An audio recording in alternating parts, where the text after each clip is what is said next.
सज गई सैन चतुरंगिणी रंग में बन गया मुद्दई धर्म भाई का घर में भाई का भाई लग गई दांव पे हस्तिनापुर की हस्ती अंतिम घड़ी कुरकपूतो। मेरे गांव का नाम मजीरा है। वो भी दादा के पिता थे, वो महादेव उनका नाम था। मेरे दादा सहदेव हुए, मेरे पिता राम। अब बिरहा को ये लोग कोई कॉमेडी सम्राट हो गया तो कोई चंद्रिका कवि जी भाव पक्ष के धुरंधर थे। उनके विरहा में भाव पक्ष होता था। सूरश्याम पांडे जी कला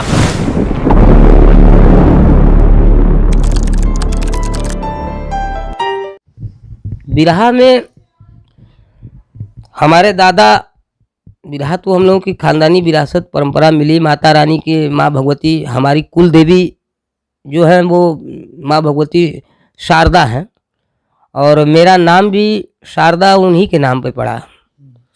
मेरे दादा और चंद्रिका कवि जी ने, विरहा कवि शिरोमणि चंद्रिका गुरु जी ने, इन्होंने लोगों ने ही मेरा नाम शारदा रखा। तो मेरा पैदाइश मेरी नहीं हो रही थी मेरे घर में, तो मेरे दादा ने मन्नत मांगा माँ भगवती शारदे से कि बेटा होगा तो मैं आपका दर्शन करूंगा। तो जो मेरी पैदाइश हुई तो चंद्रिका कवि जी और हमारे दादा ये लोग और पिताजी सारे लोग गए मैहर शारदा देवी के दर्शन करने के लिए मुझे लेकर। तो वहीं मेरा नामकरण हुआ। चंद्रिका गुरु जी ने मेरा नाम शारदा रखा, तभी से मेरा नाम शारदा पड़ गया।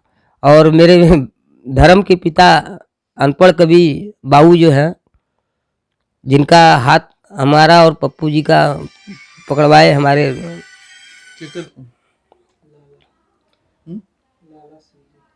लाला। अच्छा,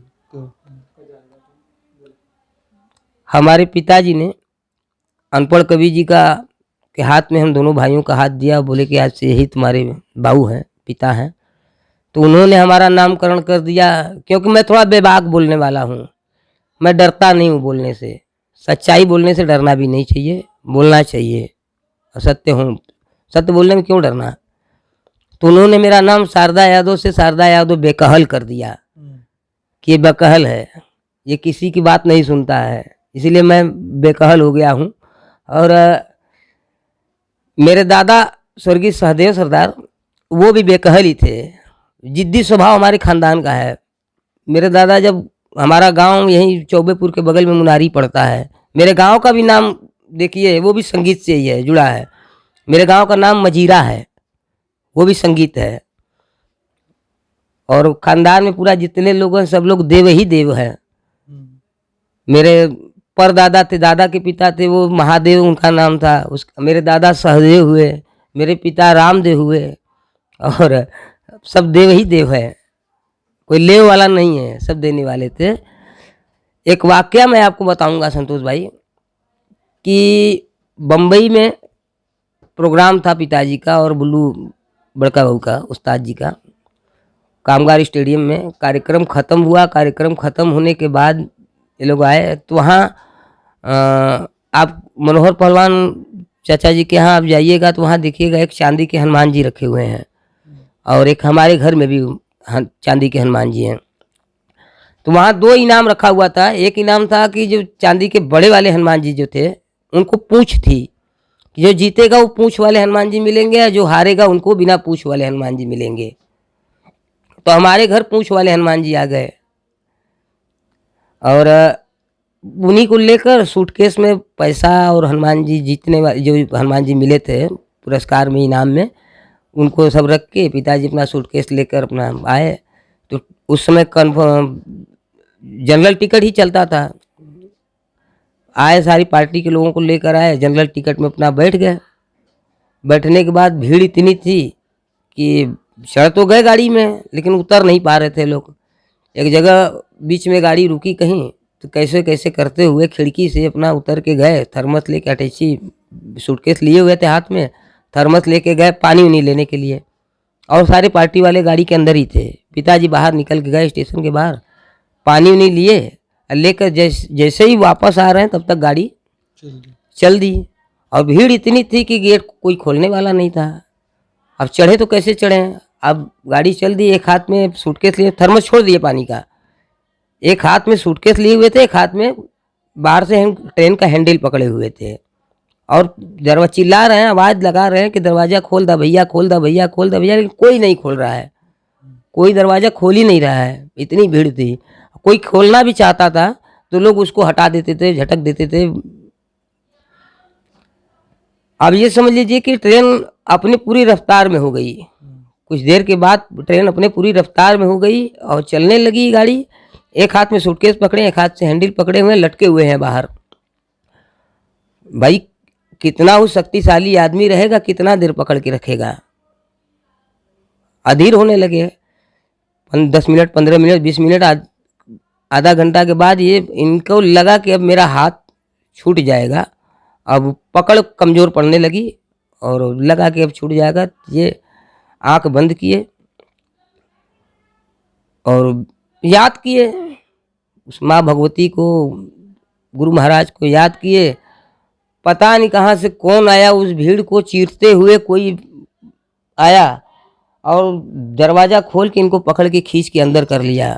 और अंदर करने के बाद ये बेहोश गिरे पड़े हुए थे। बेहोश गिर गए तो बेहोश गिरे पड़े हुए थे।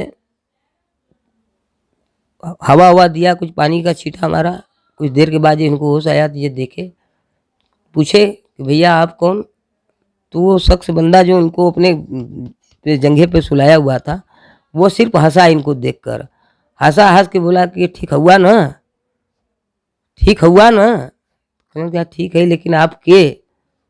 कि समय पहले पे मालूम हुई। और उठा, वो चल दिया वो आदमी, भीड़ में गया, भीड़ में अदृश्य हो गया।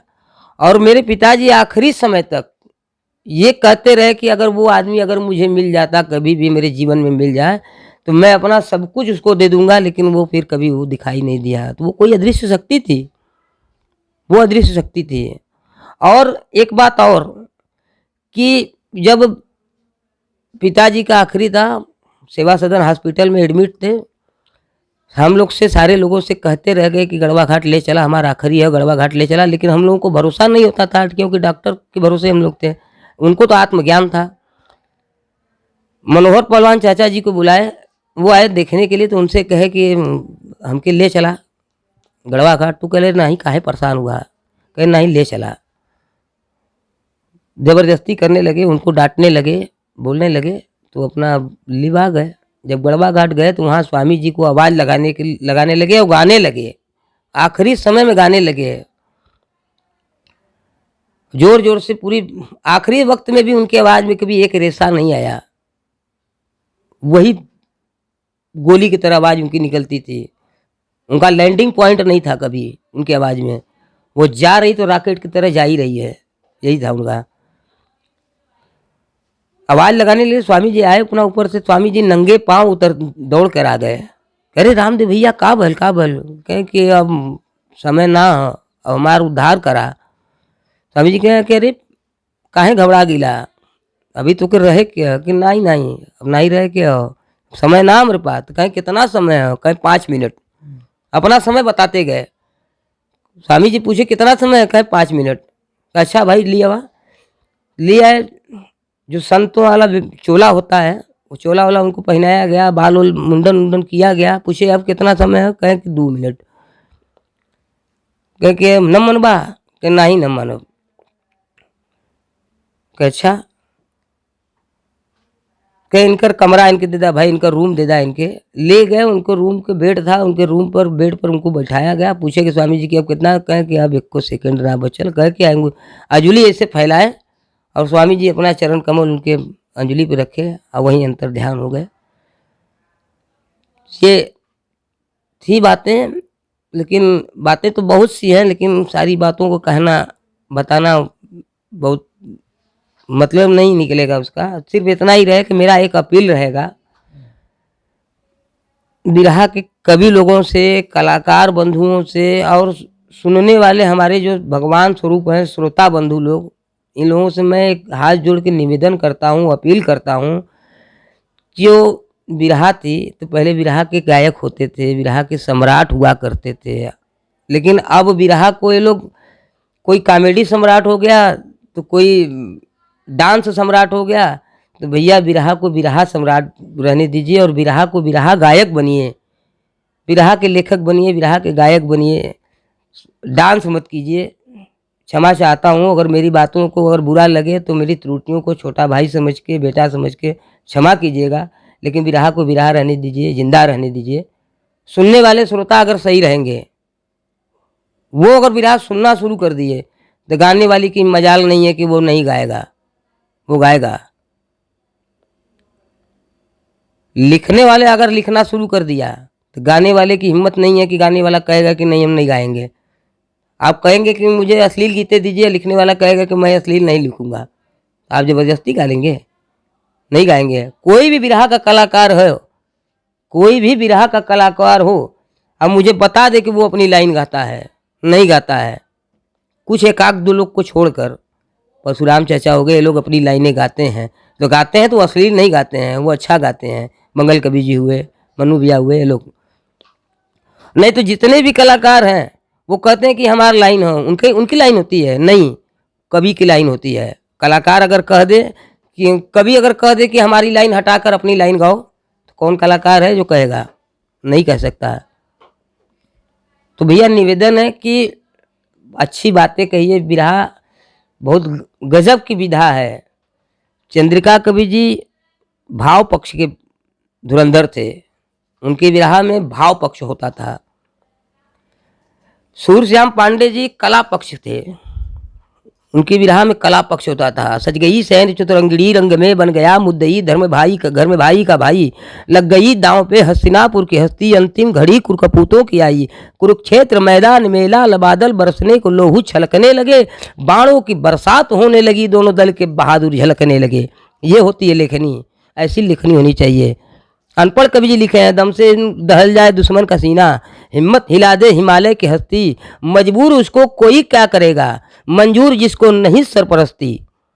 ये लाइन होनी चाहिए। इसका मतलब होता है ऐसा लिखिए, बढ़िया लिखिए। गाने वाला कैसे नहीं गाएगा, सुनने वाला कैसे नहीं सुनेगा। मैं कहता हूँ आज जितनी भी अश्लील फिल्में चल रही हैं, तो उसी के साथ साथ आस्था चैनल भी चल रहा है। मुरारी बापू को भी लोग सुन रहे हैं, है ना? सुन रहे हैं कि नहीं सुन रहे हैं? तो होना चाहिए, अच्छा होना चाहिए, बढ़िया होना चाहिए। हम तो यही निवेदन करेंगे।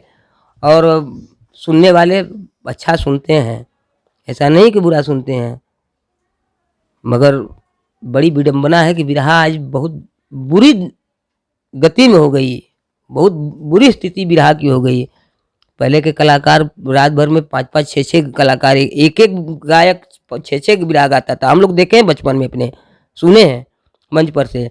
2 बिरहा इधर से होता था तो 2 बिरहा उधर से होता था, और सवाल जवाब होता था। वो रामायण से गाए तो इनको भी फिर रामायण से गाना होगा। पहले तो ऐसा भी होता था कि उन्होंने जहाँ से रामायण खत्म किया वहीं से इनको रामायण शुरू करना था। हमारे पप्पू लाल के ज़माने में भी अभी तक हुआ था, लेकिन अब सब खत्म हो गया। तो किसी एक को दोष नहीं देना है। तो लिखने वालों की भी कमियां हैं, गाने वालों की भी कमियां हैं, सुनने वाले तो भाई आप जैसा करेंगे वैसा वो सुनेंगे। यही है। चलिए, हमारे बीच जो शारदा यादव, स्वर्गीय रामदेव यादव जी के जो बिरहा सम्राट हैं, उनके बड़े बेटे थे, उनको सुना आपने। उनके विचार कैसे लगे हमें कमेंट के माध्यम से ज़रूर बताइएगा। तो बस इस वीडियो में इतना ही। अगले वीडियो के साथ हम जल्द उपस्थित होंगे, तब तक के लिए धन्यवाद। जय हिंद, जय भारत।